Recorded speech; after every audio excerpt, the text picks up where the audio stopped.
Hey guys, ctrygirl555 here, Tina. It's Wednesday, the 28th, 2011, and it's actually been a very beautiful day. A beautiful day. I was out this morning, got out early, and went around, went over to see one of my cousins and hang out for a while with them, and that was pretty cool. And then went off with my other cousin to pay a few bills, this and that. Then I came back here and I cleaned the kitchen, done the dishes, and put turkey chili on to cook. For breakfast I had a wheat wrap with lettuce, some light mayonnaise on the wrap, and 3 pieces of bacon. So I had like a BLT wrap, and I had the cherry vanilla Yoplait yogurt, and I had 3 little small slices of watermelon. Now I kind of had that spaced out through my morning. It took me a long time to eat the wrap, and then I had the yogurt. It took me a long time to eat that, and then I ate the watermelon. It took me a long time to eat that. But first of all, I had like a 20-ounce cup of coffee, black coffee, and then I had a little bit of chocolate caramel creamer in it. Only a tiny bit. And do you know how I know that it was a tiny bit? I did not take my injection. Every single morning when I get up, the very first thing I do is take my sugar reading, right? And then you all know that I take my Victoza injection. Now, I know that this creamer has sugar in it. It's just like if I were to put 2 teaspoons of sugar into my coffee. I forgot to take my injection. So, in all actuality, my sugar should have went skyrocketing, like above 12. I should have really felt the jitters and everything. I, however, did not. Went out of the house, stayed gone like 3 hours, walked around, this and that, drank that whole 20-ounce coffee, and then come back to the house because I said, I forgot to take my injection. I need to go back and have that. And then when I got here, I'd done the sugar, and it read 6.3. I was very amazed by that. I really was. Because I really thought that it was going to be higher. Even though I didn't feel the jitters, and I didn't feel like it was too high. So I took my injection and everything, and all was well. Go figure. I have never experienced that. I say never. In the last 21 months, I have not waken up, been able to eat anything or drink anything without my sugar going up at all. So, and knowing I drank the chocolate caramel creamer in the coffee, which just 5 short days ago sent my sugar up tremendously, I was kind of scared that I was going to send it up. But it didn't. It didn't. So that was one great thing about today. Another great thing was I've had energy all day, a lot of energy all day. Even though I laid down here on the couch for about an hour and tried to take a little rest, couldn't go to sleep, but I did, and then I got up and I had lunch, actually about 3 o'clock. It's now about 4:30, but I had some lunch, and what I had was some of the turkey chili and this cup. And so I was able to put like 10 ounces into this cup. Right. 10 ounces of turkey chili and a banana. And I'm only sipping ice water really slowly, sipping ice water. But let's talk about this, because this is a new experience for me. Can you see how hard I'm breathing? I'm like, oh my goodness, so hard breathing. I feel like I am so totally stuffed, I don't know what to do with myself. This is not a feeling that I really like. It's like on my chest, I'm really breathing hard, I'm really having to struggle. And all I eat was 10 ounces of chili and a banana. Now, yes, I was full when I had breakfast, but I was, like I said, walking around, moving about, this and that, and eating. I never stopped working. Like, I made up the bed and I done the dishes. I unloaded the dishwasher of a load of dishes, and then I put two loads of dishes in there on both racks, and I've done the washing. So this right here has got to go. Oh my goodness gracious. I'm struggling to breathe. I do not like that feeling at all. It's a horrible feeling. So I'm going to make a conscious effort, a conscious effort to eat even smaller meals. So, like, whereas this was 10 ounces, I'm no doubtedly going to have some more chili today. It's only 4:30. Guys, you can see how much pain I am to breathe. It's serious. The 10 pounds that I've gained are still there. Yes, I weighed in today at 264, and the 10 pounds are hurting me. It's not fun. It's not fun at all. I have got to check myself. I didn't make cornbread. I was going to make cornbread. Y'all don't understand. If you think you understand me, you ain't seen nothing. You really ain't. I think it might have been, I can't remember who said that we were big, husky, big bone, corn-fed folks. Might have been Mike reset today. But you ain't joking. We are cornbread-fed folks. And right now, this cornbread girl, oh Lord, I am in pain. I am in some kind of pain. I can't get over. I really want to document the feeling. First of all, I don't like it at all whatsoever. I can't breathe. I'm panting for air. I feel like everything in my stomach is just like backing up, and backing up. My button flies want to open. And that's exactly why I'm keeping them on. Alright, I'll go and take a shower, and then I put on shorts, and then over the shorts I put my button flies on.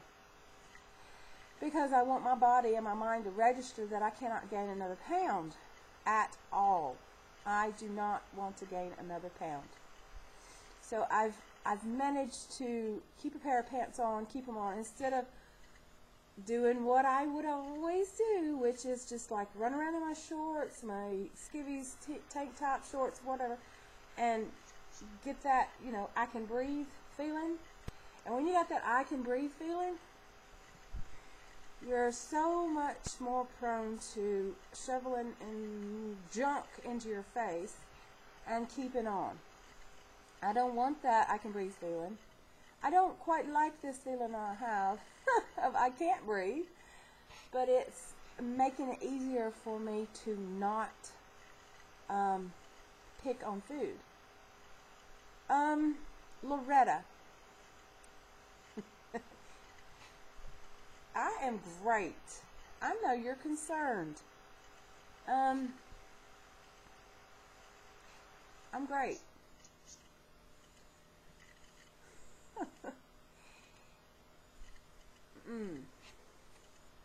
Your question. When am I going back home? Let me explain something. For many, many years, I traveled to Wales for 6 months, and I come back to Tennessee for 6 months. So for very, very, very many years, I lived here for 6 months, and then I went over there and lived for 6 months. And so this carried on for a long, long time before I ever found YouTube. So you wouldn't know this about me. But I lived here with my family for 6 months, and I'd live over there for 6 months. And it wasn't until 4 years ago, this February the 29th, that I got married. In 2008 is when I got married. In my mind, that didn't change anything. I came as like a six-pack. When I came into my husband's life, I came as a six-pack. And when I say that, it's just a fun way for me to say that I come with baggage. I came with 4 children, and now a granddaughter, so that's 5. And me, that makes 6, so I come as a six-pack. And from day one, from the very moment that I have ever known my husband, he knew that about me. He knew that I come with baggage. And he also knew that, just like a butterfly, he would never be able to hold me down. My wings would soar. I understand you have a funny feeling. We all get those funny feelings. But I'm coming here to tell you that things with my husband are great. I have no problem with my husband. And I thought that it would be easier for me to tell you that on video. Me and my husband have no problem. We get along great. We love each other. We do love each other very, very much. But I do have extended family that I love very much. And I would never, ever, ever in a million years dream of choosing one country over another country, one family over another family. I am big enough to spread nationwide. I can go from country to country. And my husband is such a wonderful and amazing person that he understands that. And he knows that when I get ready to see my family, I'm going to see my family. He is my family. I love him dearly. Things are fabulous with us. They're just like they have always been. No change, no difference. We have been this way for as long as I can remember. I've known my husband for years and years and years. I don't even, since 1997 when we first met as friends. And years after that. The first time we ever met in person, 2001, when I took a mini vacation. And then every year after that, when I would stay over there for this month, maybe 3 months, and then go over there and stay 6 months and stay here 6 months. That's just the way I've done it. So trust me when I say, I am absolutely 100% fine. This place that I'm staying in here, it belongs to my cousin, Kelly. We are like this, and I will tell you why. Because I share everything. When Kelly was young, his sister Wendy died. When I was young, my brother Charlie died. Around about the same time, Wendy and Charlie passed away. My brother was 22 years old, and Wendy was 22 years old. From that moment on, and I was an adult. In fact, I had my son at 20, and I had already, in 1988, I had my daughter, so I already had 2 children, right, with my first husband of 17 years. So during that time, me and Kelly, we just, and we had already been, since we were tiny, young, you know, we lived really close together, we played together, we rode horses together. We were always together. And when I'm in Tennessee, he's like my sidekick, and I'm his. That has never changed. It will never change. I didn't spend very much time with him the last time I was back here because I was only here for a small amount of time. And I just went and stayed with my mom. And at the time, my cousin didn't have a home. So he would come and stay with me. This is not the first time that I've just crashed at his place. He's lived with me before. When I lived out in College Grove by myself, he didn't want me to be alone, so he came out and lived with me. I got him a job. This family does things for each other because they love each other. And that's where I'm at. Jesus put him in my life for a reason. We are 4th cousins, but we are just like brother and sister. And he is in my life for a reason. And I will not ever question Jesus. I just make the best of every moment that I can and go on with it all. So when Kelly found out I was going to be coming to Tennessee, he agreed to pick me up at the airport. and he agreed that I could stay with him until I got ready to go out to Mom's. And the reason I'm staying here is because Mom lives in Lewisburg. My kids are closer to here, so I've decided to stay here for a little bit longer. Plus, I can go fishing here. It's just right down the road. I can see my sister here. She's just right down the road, 5 minutes. My grandmother's 5 minutes away. My daughter's 5 minutes away. My granddaughter is like 5 minutes away. So everybody's really, really close. Kelly works, so I have my days to myself when he's off work. I can walk anywhere I want to go. Kroger's is right here. Everything's easy access. So I owe it to you to explain just a little bit. You're right. I do. And so now you see where I'm at. I know that your questioning in your inbox was not a defined question, really. It was more or less, I'm worried about you. Are you okay? I feel like something's going on. So if I have explained myself to you, I hope I have. Let me know. And if I have not, let me know. And I will. It's simple. It really is simple. Back to this feeling of that I don't like. It's 10 pounds, guys, and 10 pounds is whew, yeah, it's quite a bit. 10 pounds is. Do y'all know what 1 pound looks like? Have you ever stopped to think what 1 pound really looks like? Because 1 pound, it's like 4 sticks of butter. 1 pound is like 4 sticks of butter. I think that's right. I know that's right. 1 pound is like 4 sticks of butter. So like if you took 4 sticks of butter out and you put it on a plate and you looked at it, that would be like 1 pound. So imagine 40 of those on the table, and look at how much fat that I gained being in 10 pounds. So no wonder I can't breathe correctly. No wonder my breathing is off and it's not so wonderful. And then I think about that 10 pounds, and I think about the 40 sticks of butter, and that's what it looks like. And I think that's all sitting right here, and it's around my heart, and it's causing me not to breathe well. And it really, it makes me want to do something about it, just like it made me want to do something about that 100 pounds. Yes, I'm still at over 100 pound loss. That's over 400 sticks of butter. Oh my goodness, I can't even afford 400 sticks of butter. I can't even afford 10 sticks of butter. I can't even afford 40 sticks of butter. So, you have to just kind of stand back and look at what you're doing, and you have to think.